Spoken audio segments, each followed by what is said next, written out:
Hello Internet, welcome back to the boss showcase for Xenoblade Chronicles 2. And for today's fourth boss, we're going to be fighting against Pernicious Benf. Now, Benf is a boss I've said many times before to be one of the most annoying out of all the bosses, not necessarily because he is particularly deadly, although he can definitely catch players off guard if you underestimate him.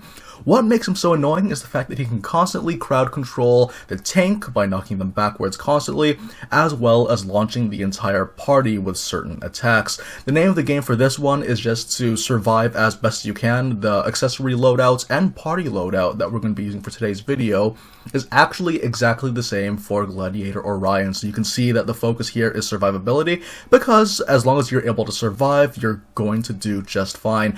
However, like I said earlier, Benf can really catch players off guard. This is mainly due to the fact that not only can he do large amounts of damage at regular intervals and use a lot of crowd control to prevent your party members from helping you, you'll also find that there may even be scenarios where he kills two of your party members and then stun locks the other party member to death, causing the entire run to be completely useless. So that is something to look out for. We are going to be using the same setup that we use for Gladiator Orion, so the party layout will be exactly the same equipment for accessories. So there's going to be the titanium vests for all the characters, as well as burst symbols, so that we can maximize the damage output we get from our chain attacks. But this time around though, we are going to be aiming for the full burst. Part of the reason why is because when it comes to full burst, that should be the focal points of your fights anyway. And just so you guys know, the bare minimum of orbs that you can break to get the full burst is 4, provided that you break multiple orbs in at least one turn. So, just looking again, with Cassandra, we are going to be using her on point as the tank. And honestly though, if you guys are fighting Benf early on, it might be more preferable to use Poppy Alpha, mainly due to the fact that she has the higher block rate. But I'm going to restrict myself from using that one, because I know how powerful Poppy Alpha and QC Pi are, and that would kind of detract from the value of this video. One of the things too, is that Benf actually drops the Shining Star chip. This is very, very nice for those of you guys that love to specialize with shield hammers. This is the one of the best core chips that you can have for a shield hammer type class. As you can see over there, there's a slight dip in auto attacks and block rates in comparison to the dilation chip. So obviously the dilation chip that you can get from Artifice Ophion is a direct upgrade to the Shining Star chip. So keep that in mind if you want to fight him early on. Otherwise though, like elemental orbs include wind and water, which we will be using a little bit. And the two attackers, I've decided that in order to play safe, like that's the name of the game, as long as you're able to stay alive, you shouldn't have any problems whatsoever.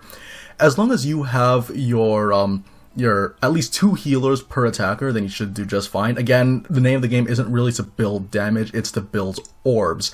The minimum of 4, but if you feel like you need more damage, then feel free to build up as many as you need. Honestly, it can be a little bit tricky, especially when he reaches the enraged state. It can be a little bit difficult to survive to all the way to the 8 orbs, but yeah, like anywhere between like 6 or 7 should be pretty good to go. So yeah, like I said earlier, same accessories as before: titanium vest for survivability and burst symbols for more damage. As well, we're actually going to take a look at the pouch item, because I know I don't talk about it too much. So what I like to do is have astrology made simple if I want to focus more on damage, but since we're not, I've decided that we're actually going to go for more recharges. So here we are with the Hot Ruby Steamed Bun, so that's going to be some more recharge per second, but I'd also like to have increased specials as well, because remember, we want to be able to do that as fast as possible. So one thing that we could do is actually go for Love Beyond the Clouds. That's 0.5 each second. It's very, very useful, and if you're constantly canceling, then you should be able to reach 2 or 3 in no time. And for those of you guys that have seen the Gladiator Orion video, Cassandra's level 1 combo is a little bit slow to start up. You need more speed, so it's better to go for like level 2 combos, level 3 combos, etc. So yeah, we're going to go ahead and do that as well. So anyways, that pretty much does it for the setup. We're going to go ahead and cut the video, and we'll do the really, really annoying Benf fight, so I hope to see you guys there. Okay, so welcome back to Temperantia, and here's Benf, again, like I said, very annoying boss, but the nice thing about Benf is that if you're able to get a wind orb on him early on in the game, then this blowdown will actually be sealed. However, it's going to be a little bit tricky for us to facilitate right now with our setup, but feel free to build that up as soon as you can if you have the means for it. So, part of the reason why I recommend Cassandra for a lot of people getting into tanking is because she has a passive ability that lets you actually gain aggro passively over time. It's very, very useful and extremely, extremely vital, especially if you have team setups that are primarily going to be ether cannons and the like. So she's a very good late game tank by and large. And like I said earlier, I recommend only using her level 2 and 3 combos if you're trying to build up your orbs as fast as possible. This is mainly just due to the fact that the first level is really, really slow. Other than that, though, when you're building dark orbs, you can build...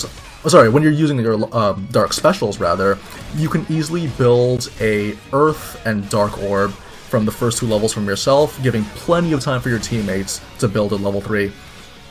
Okay, so we have the Ray of Light coming in. Now, Rex has a crit build, like I've done many, many times before, and thankfully the AI is actually very good at building up the meter for themselves, so I shouldn't have too much trouble.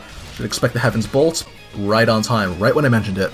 So, okay, that's gonna be our first element, and like I said before, I like to think in opposites, so the opposite of electric would be earth. And as luck would have it, Earth is very, very easy to build if you are a dark element. Unfortunately, I did this a little bit late. a little bit early. I was hoping to use the invincibility cooldown, but the reason why I did that is because the thing about Benf is that you could be very proactive when you're using your invincibility cooldowns, particularly level 4s. The reason why is because the reason why it's really fun to do that is the window of time in between you doing this attack and the game announcing the attack versus the boss actually doing it. It's very, very slim. So you'll actually find they'll announce it as he's ramming you in the face. It's really, really annoying, but that's just kind of what the encounter entails. Okay, so I don't know if Zeke is going to make the switch. If he does make the switch, then that's very good for me. If not, though, I'd rather just make the level 3 combo myself, and since we have the pouch items to do that, then we totally can. Also, like I said earlier, the nice thing about Cassandra, why I recommend her so heartily, is because of the high block rate. 69% is nothing to sneeze at. It might not be as ridiculous as the 94% of Poppy Alpha, but if you couple that with her passive aggro build-up, she's still a very good contender for whoever wants to be the tank on your team. Okay, so we built the opposite, and the next one will be dark. We're going to try to aim for 6. I think 6 might be a good idea. Okay, so we're going to go ahead and build a dark orb, and that shouldn't be that difficult because we saw that Zeke was, Zeke's building it really, really quickly as well. I gave everyone the same pouch item setup, so this should be fun. Also, the other funny thing about Cassandra is that she actually has innate crit heal, so you'll actually find yourself getting some healing. She doesn't do very much damage to make use of it reliably, but it is a nice bonus to have. Okay, so here's going to be our Dark Orb, and after this, a Light Orb should be pretty simple. It's all Rex, but again, crit build means constantly canceling, constantly building meter. We're actually making some pretty good time. It's only been 4 minutes, and we're already almost at like 4... So yeah, that's where the damage immunity really comes in handy. All that blocking, it's really, really nice stuff. So yeah, you can really expect to survive a lot of your attacks thanks to the damage immunity. With any other setup, then you'll actually constantly be eating heavy damage. It'll really be eating up your momentum. Okay, so Rex seems to be really into doing the wind element, but I want a light from him. And I'm trying to look right now to see what I can do to facilitate that. What we're going to do, we're going to stall for time, is what we're going to do. I have a Chrome Katana, so that is another invincibility under our belt. So here we go. Yeah, also, don't be afraid to use offensive blades on your attackers. It's very, very useful. Okay, so we already have electric, so this could be a problem. We're just going to have to make a loop around. So one of the things I could have done is I could have switched to a Geon, do the evasion for the full timing, and that should have been enough time. That should have actually been enough time to have Cassandra come off cooldown. Because remember, the less time you're on Cassandra, the more danger you yourself are in. And remember, if you die, the aggro will go to someone else, and you're going to find yourself scrambling to build up your meters for when you want to fire off that chain attack. Okay, I'm trying to think how else we can build that. We can build that element. If we could have a party member switch to an ice type or a light type, then I'll know what to do. Okay. See, electric can only build into water and big fire, so that's not going to work out for us. Okay, going stone. We'll see what we can do with this one. We might actually be able to build a wind element with this, if we can switch into fire. Yes, thank you for reading my mind, Rex. Oh man, sometimes, not always, but sometimes, the AI really comes through. Okay, so this is the, Alright, so this is the stalling that we're talking about, the stalling that Cassandra's good for. So we're doing all this invincibility, and remember, we don't want to stay out of Cassandra longer than we absolutely have to. So we're going to quickly switch, wait for an attack to happen. Beast Train, oh boy. Yep, evade that. You did not want to be on the receiving end of that one. That probably would have been a death. Okay, so that is going to be our wind element. What else can we do? Ice element? Yes, please. I would very much like this ice element. And it's going to be a full heal for the party because it's Dahlia, I believe. Unless it's her level 2 combo that I'm thinking about. Either way, though, like, this is what I need. I need the ice element. And again, due to the fact that we have the damage immunity, plenty of invincibility to go around. Okay, a Poison Breath just happened, so let's see how we go for this. And then Dead of Winter, this is going to be a party heal. So go straight into that. And this should be more than enough time to stall for Cassandra to come back off cooldown. Okay, so unfortunately, the AI won't let us, like, unless Rex switches to Mithril right now. Please, read my mind like you did the first time. Okay, so the enemy is now enraged, and he's now weak to light. So that is incentive for the AI to cooperate. Come on, Rex. Come on. So that's the thing, Berserker Fang, Beast Train's very annoying. That's probably his most dangerous attack. I'm scared of this attack. Ugh! Unfortunately, the damage immunity did not come through. So, the thing is though, we are playing as Cassandra, so it shouldn't be that difficult to get the aggro back. But this is going to be a bit of a scramble. So we'll see how we go. See how many attacks we can get. Okay, so it has been switching around, so that's nice. And we're drawing aggro due to her passive. Oh, we also have a seal blowdown, so that's really going to make things easier for us as well. So, like I said earlier, try to prioritize it as best as you can. Okay, so now, at this point, we're just going to try to build up the meter. I would really recommend Cassandra, at least to play as her, but if you want, you can feel free to experiment with Rex, so that you have better control over the orbs. But I wanted to kind of make this video focus on the tanking, since tanking is a lot easier to control. Okay, so now that there has been some dying going around, again, it's just a matter of laboriously trying to get it back. This is going to be one of the more annoying parts of the fight, and you'll find this happening to you guys a lot too. If I was a little bit luckier, then I would have been able to either dodge that or have damage immunity. Okay, I'm going to wait for a funny attack to happen. Beast Crash, yep, thank you. Again, make use of those invincibilities, especially at the enraged state. And now we have the aggro, so that's going to be great. Okay. And yeah, I'm going to go ahead and just build a Hyper Graviton, because I think that is actually going to fully build up our meter. Okay, here we go. Invincibility, please. And I'm going to go into the Ascended form, and that should be enough to finish this fight, seal the deal. Because we also have a wind element. I have a Dahlia on my team, and I highly recommend having a Dahlia when you're fighting against most of these super bosses. She's not required, but she certainly does help if you want to build that full burst as early as you can. Okay, so here we go. Switch, send.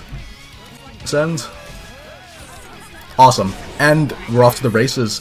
So, like I said earlier, don't be afraid to have an offensive base blade on your tank, because again, Cassandra's really good for tanking, and if you have a titanium vest, then you'll have a lot of HP. but if not, then that should still be okay. So you know what, Cassandra, you're up. And I know that she's weak to it, but this should still be enough. Yeah, this should definitely be enough. This will be some nice damage, especially because we have Dahlia on our team. And here we go. I have Mithra break 2 of these orbs at the same time. And I think this should be enough, like, to... Yeah, so as soon as we break this, we're all good. I am gonna go ahead and let Cassandra seal the deal, because she's been working hard. And I like rewarding people for working hard. So here we go. And for this particular one, I guess we're gonna have Dahlia just finish things off, because I know that he's resistant to dark as indicated by the light element. So here we go. Some nice animations going on. Yes. So yeah, that's kind of is though the bare minimum that you need for getting the full burst. If you need to get it as soon as possible, that's going to be the the 4 orbs. And that wasn't enough. So if I switched the light elements, then maybe that would have been better. But we did have a photon, so that should be enough. Nope. Alright, I don't know. More for me, I guess. So yeah, that's one of the things too, is like I intentionally used the blades that resisted, or the blades that Benf resisted, just to show that like I kind of like to sort of put restrictions on myself for these videos, because I know that a lot of people that are watching tend to be people that are just fresh into the post game, and that kind of just shows there that even when you have the burst, obviously to stay on the safe side, maybe having like 1 or 2 more orbs would increase the multiplier. And that would be very, very helpful overall. So if you want to do that, you definitely can. If you don't want to play as Cassandra, then by all means still have Cassandra on your tank while you play as Rex. Just make sure that you can reliably ensure that the aggro is on the other character. Anyways, guys, thanks very, very much for watching the showcase. This was a lot of fun. This is like one of the more frustrating fights. I'm surprised we lived for this long, but it happened, and I'm glad. So we're going to go ahead and move on to the next one, so I hope to see you guys there. So again, thank you for watching, and take care.